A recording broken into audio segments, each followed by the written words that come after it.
కాళేశ్వరం కి సంబంధించి కాళేశ్వరం కమిషన్ ముందు కేసీఆర్ గారిది విచారణ అయిపోయింది, ఈటెల రాజేందర్ గారిది, హరీష్ రావు గారిది, అందరిది అయిపోయింది. కానీ ఇంట్రెస్టింగ్ ఏంటంటే ఎవరితో విభేదించి ఈటెల రాజేందర్ బయటకు వచ్చాడో, ఎవరితో యుద్ధం చేశారో చివరికి ఇద్దరు ఒకే వాయిస్ వినిపించారు. అక్కడ అటు కేసీఆర్ వాయిసే ఈటెలు వినిపించారు. ఏంటి ఎలా చూడాలి? కేసీఆర్ ప్రభుత్వంలో ఆర్థిక మంత్రి కదా ఈటెల రాజేందర్. ఒకటి ఈటెల రాజేందర్ పైన ప్రధానమైన విమర్శ బీజేపీ వర్గాల్లో అదే. ఈయన బయటకు వచ్చినప్పుడేమో కేసీఆర్ సంగతి తెలుస్తా, కేసీఆర్ మొత్తం బయట పెడతా, కేసీఆర్ కుంభకోణాలు చేశాడు, తెలంగాణ దోచుకున్నాడు, కేసీఆర్ తేలుస్తా అని బయటకు వచ్చాడు. మీరు బయటకు వచ్చిన తర్వాత ఇంతవరకు కేసీఆర్కి సంబంధించిన ఏ ఒక్క ఆరోపణ, బీజేపీ చేస్తున్న ఆరోపణ, వేరే నేను చేస్తున్న ఆరోపణ కాదు, ఏ కుంభకోణము అని దేన్ని బయటపెట్టింది లేదు ఇంతవరకు. మీరు ఒక్కసారన్నా ఈటెల రాజేందర్ కేసీఆర్ పైన ప్రెస్ కాన్ఫరెన్స్ పెట్టి ఇంకో కేసీఆర్ అవినీతి చిట్టా అని మాట్లాడింది ఇంతవరకు మాట్లాడలేదు. మీరు గమనించండి. రాజకీయపరమైన విమర్శలు చేయొచ్చు, కానీ కేసీఆర్ హయాంలో జరిగినటువంటి ఇంకో అవినీతి చిట్టా ఇది అని బయటపెట్టాడా? లేదు కదా. ఎందుకు మరి ఈ ప్రశ్న బీజేపీ నాయకులు, బీజేపీ కార్యకర్తలనే వేధిస్తోంది. సో వాళ్ళకిచ్చిన మొదటి. రెండవది, ఈటెల రాజేందర్కు బ్రహ్మాండమైన కాంటాక్ట్స్ ఉన్నాయి. నిజం కూడా ఆయన సీనియర్ నాయకుడు, కేసీఆర్ తర్వాత బీఆర్ఎస్లో ఆ స్థాయిలో ఉన్న నాయకుడు, బీఆర్ఎస్ శాసనసభాపక్ష నేతగా, ఆర్థిక మంత్రిగా. అసలు కేటీఆర్, హరీష్ రావుల కన్నా కూడా కేసీఆర్ క్యాబినెట్, తొలి క్యాబినెట్లో ఈటెలకే కదా ప్రాధాన్యత. సో అందువల్ల అంత సన్నిహితంగా ఉన్నాడు కనుక బీఆర్ఎస్లో ఆయన కాంట్రాక్ట్స్ ఉంటాయని బీజేపీ ఆశించింది. ఆయన బీజేపీలో వచ్చినప్పుడు ఈటలతో చాలామంది నాయకులు వస్తారు అని ఆశించింది బీజేపీ. సో ఈవెన్ బండి సంజయ్ని అధ్యక్ష పదవి నుంచి పక్కకు పెట్టి తాను పక్కకు పెట్టాలన్న క్యాంపెయిన్ వచ్చింది, మనందరికీ తెలుసు. అప్పుడు ఈటెల రాజేందర్, రాజగోపాల్ రెడ్డిలు, అమిత్ షా దగ్గర రాయబారాలు ఎన్నిసార్లు జరిపారు మనకు తెలియదు కాదు. కానీ ఇంట్రెస్టింగ్ ఏంటంటే ఆయన ఈవెన్ చేరికల కమిటీ కూడా చైర్మన్ చేశాడు బీజేపీలో ఎన్నికలకు ముందు. కానీ బీఆర్ఎస్ నుంచి పెద్ద ఎత్తు నాయకులు ఎవరు బీజేపీలో చేరారు? చేరిన వివేకులు, రాజగోపాల్ రెడ్డిలే బీజేపీ నుంచి వెళ్ళిపోయి కాంగ్రెస్లో చేరారు. విజయశాంతి చాలామంది కాంగ్రెస్ వైపు వచ్చారు కదా. సో అందువల్ల ఇది రెండో క్వశ్చన్ ఈటెల పెట్టింది. ఇప్పుడు ఈ రెండు క్వశ్చన్లు ఉండగా మూడో క్వశ్చన్ ముందుకు వచ్చింది. కాళేశ్వరం పైన బీజేపీ పెద్ద పోరాటం చేసింది. కాళేశ్వరంలో 1,00,000 కోట్ల అవినీతిని, జైల్లో గది రెడీగా ఉందని, కేసీఆర్ అరెస్ట్ అవడం తప్పదని, ఇవన్నీ బీజేపీ ఆరోపించింది. బీజేపీ ఇప్పుడు ఆ ఈటెల రాజేందర్ బీజేపీ నాయకుడు, బీజేపీ రాష్ట్ర అధ్యక్షుడు కావాలనుకుంటున్న నాయకుడు. ఆయన కాళేశ్వరం కమిషన్ ముందుకు వెళ్ళి బీజేపీ రాజకీయ లక్ష్యమైన కేసీఆర్ని ఇరకాటంలో పెట్టి కేసీఆర్ అరెస్టుకు దోహదం చేసేటువంటి స్టేట్మెంట్ ఇవ్వాలి కదా. ఎందుకంటే అవునన్నా కాదన్నా ఇవన్నీ పాలిటిక్సే కదా. సో కానీ ఈటెల రాజేందర్ ఏ రకమైన కేసీఆర్కి ఇబ్బందుల్లో పెట్టి, ఇరకాటంలో పెట్టి ఏమీ మాట్లాడలే. పైగా ఇది మంత్రివర్గ సమిష్టి నిర్ణయం అని కేసీఆర్ ఏం చెప్పాడో అదే చెప్పాడు. దీని మీద తుమ్మల నాగేశ్వరరావు కూడా స్టేట్మెంట్ ఇచ్చాడు, సమిష్టి నిర్ణయం కాదు, కేసీఆర్ సొంతగా తీసుకున్న నిర్ణయం అని. మీకు ఆయన లేఖ కూడా విడుదల చేశాడు నాకు గుర్తున్నంత వరకు.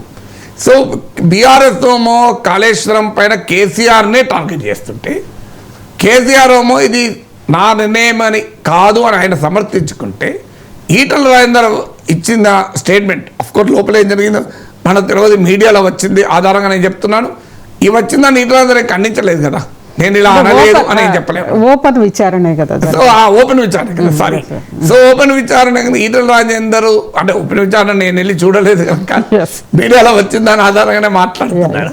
బట్ ఈటెల రాజేందర్ ఒక కేసీఆర్ వాదనకు బలాన్ని చేకూరేలా, కేసీఆర్కు ఉపయోగపడేలా మాట్లాడాడు అన్నది ఇప్పుడు బీజేపీలో మింగుడు పడని అంశం. ఎందుకంటే బీజేపీ మనందరికీ తెలుసు, 3 నాయకులు ఉంటే 5 గ్రూపులు ఉంటాయి బీజేపీలో, తెలంగాణ బీజేపీలో. అందులో ఈటెల రాజేందర్ తాను అధ్యక్షుడు కావాలని పెద్ద ప్రయత్నం. ఎవరైనా కానివ్వండి కానీ ఆయన కాకూడదని బీజేపీలో మరో బలమైన వర్గం, ముఖ్యంగా ఆర్ఎస్ఎస్ నేపథ్యం ఉన్న బీజేపీ నాయకులు, ఈవెన్ ఆర్ఎస్ఎస్ వారు కూడా ఈటెల రాజేందర్ పట్ల తీవ్ర అభ్యంతరం చెప్పారన్నది అప్పుడున్న మా మీడియాలో వచ్చిన అంశము. ఇవన్నీ చెప్తే కోపం రావచ్చు కానీ రియాలిటీ కదా. సో అందువల్ల ఈ నేపథ్యంలో బీజేపీ ఒక రకంగా ఇబ్బందుల్లో పెట్టే విధంగా ఈటల వైఖరి ఉంది. బీజేపీకి ఉపయోగపడేలా లేదు, బీఆర్ఎస్కు లాభం అయ్యేలా ఉంది అనేటువంటి వాదన బీజేపీలో బాగా వినిపిస్తోంది. ఇప్పుడు ఈటల రాజేందర్ను రాష్ట్ర అధ్యక్షుడు చేయకూడదు అని వారి ప్రయత్నం చేస్తున్న వారు దీన్ని ఒక ఆయుధంగా హైకమాండ్ దగ్గర తీసుకెళ్తున్నారు. నాకు తెలిసినంత వరకు వాళ్ళు ఇప్పటికే కాళేశ్వరం కమిషన్ ముందు ఈటలు చెప్పిన దాన్ని ఇంగ్లీష్లో హిందీలో ట్రాన్స్లేట్ చేసి బహుశా ఇప్పటికే హైకమాండ్ పంపించుంటారు. మోడీకి, అమిత్ షాకు, బిఎల్ సంతోష్కు, జేపీ నడ్డాకు ఆల్రెడీ వెళ్ళిపోయి ఉంటుంది ఇవన్నీ. ఎందుకంటే అక్కడ బాణాలు వేసుకోవడం ఎక్కువ ఉన్నది కదా. సో అందువల్ల ఇప్పుడు ఈటల ఇచ్చిన స్టేట్మెంట్ ఏంటి అనేది చాలా సీరియస్ క్వశ్చన్. ఇంకోటి ఏంటంటే ఇది ఎక్కడికి పోతుంది, కాంగ్రెస్ పార్టీకి వెంటనే ఆయుధమైంది. కాంగ్రెస్ పార్టీ ఇమీడియట్గా ఆరోపించింది ఏంటి, కాళేశ్వరం విచారణకు ఉదాహరణ బీజేపీ బీఆర్ఎస్ ఒక్కటే అనటానికి. ఎందుకంటే తెలంగాణలో ఈ 3 పార్టీలు ఉన్నాయి, బీజేపీ, బీఆర్ఎస్, కాంగ్రెస్. విచిత్రం ఏంటంటే బీజేపీ బీఆర్ఎస్ కలిసింది అని కాంగ్రెస్ అంటది, కాంగ్రెస్ బీజేపీ కలిసిందని బీఆర్ఎస్ అంటది, బీఆర్ఎస్ కాంగ్రెస్ కలిసిందని బీజేపీ అంటది. ఈ నరేటివ్ ఏది అనేది ఇంపార్టెంట్. 2023 అసెంబ్లీ ఎలక్షన్స్లో బీజేపీ బీఆర్ఎస్ కలిసిందన్న నరేటివ్ను ప్రజలు నమ్మారు. బీజేపీని దెబ్బతిన్నది, కాంగ్రెస్ లాభం పొందింది. సో ఇప్పుడు కాళేశ్వరం కమిషన్ ముందు ఈటల తీసుకున్న స్టాండ్ కాస్త బీజేపీ బీఆర్ఎస్ ఒక్కటే అన్న వాదనకు బలాన్ని చేకూరుస్తుంది. అందుకే కాంగ్రెస్ పార్టీ వెంటనే రియాక్ట్ అయింది. నాకు గుర్తున్నారు పీసీసీ అధ్యక్షులు రియాక్ట్ అయ్యారు, మహేష్ కుమార్ గౌడే. సో అందువల్ల ఖచ్చితంగా కాళేశ్వరం తెలంగాణ బీజేపీలో చిచ్చు రేపుతోందన్నది నిజం. ఎస్, కానీ ఒకవైపు కవిత కూడా అనింది కదా, ఇద్దరు ఒకటే కదా, మీ బీజేపీ తోటి విలీనం అవ్వాలనుకుంటున్నారు, డాడీ ఇది కరెక్ట్ కాదు, మీరు బీజేపీ మీద విమర్శలు చేయట్లేదు సరిగా, మనకి బయట మనం ఇలాంటి ఒక ఇమేజ్ చాలా నిజం. ఇక్కడ కవిత ఒకటే కాదు, రెండు వచ్చాయి ఇక్కడ. ఒకటి, కాళేశ్వరం విచారణకు ముందు హరీష్ రావు, ఈటల రాజేందర్ మీకు షమీర్పేటలో ఒక ఫామ్ హౌస్లో కలిశారని, అక్కడి నుంచి హరీష్ రావే కేసీఆర్తో ఫోన్లో మాట్లాడించారని కూడా వార్తలు వచ్చాయి. ఇది ఎవరో కాదు, పీసీసీ అధ్యక్షుడు మహేష్ కుమార్ గౌడ్ ఆరోపించారు. దీన్ని అఫ్ కోర్స్ ఖండిస్తారు ఎవరైనా, నిజమే మేము కలిసినామని చెప్పారు కదా. ఏం జరిగిందో నాకు తెలియదు, ఆ ఫామ్ హౌస్లో కలిశారో లేదో నాకు తెలియదు. కాళేశ్వరం విచారణకు ముందు మీకు కరెక్ట్గా కలవడం వేరు. ఇది ఎంత ఖండించినా కూడా జనం అంత ఈజీగా వదలరు.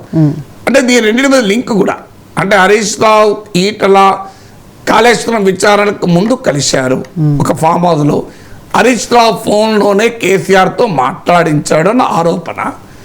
కాళేశ్వరం కమిషన్ ముందు ఈటల కేసీఆర్కి ఇబ్బంది కలగకుండా మాట్లాడడం, ఈ రెండు లింక్ అయితే అప్పుడు నీకు అది వదంతి కాదు నిజమే అని నమ్మే అవకాశం ఉంటుంది కదా. అది వదంతో నిజమో నాకు తెలియదు.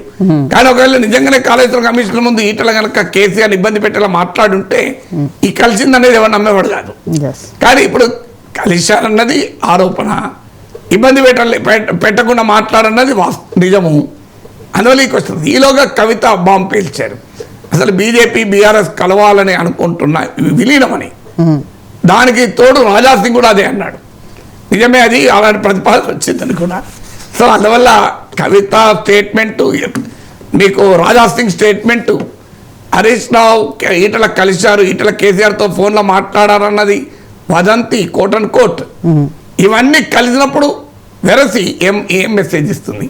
కాళేశ్వరం కమిషన్ ముందు ఈటల ఇచ్చిన ఒపీనియన్, ఇవన్నీ కలిస్తే బీజేపీలో మాత్రం, తెలంగాణ బీజేపీలో కాళేశ్వరం ముందు ఈటల, తెలంగాణ బీజేపీలో కొత్త లొల్లి అని మనం హెడ్లైన్ పెట్టుకోవచ్చు.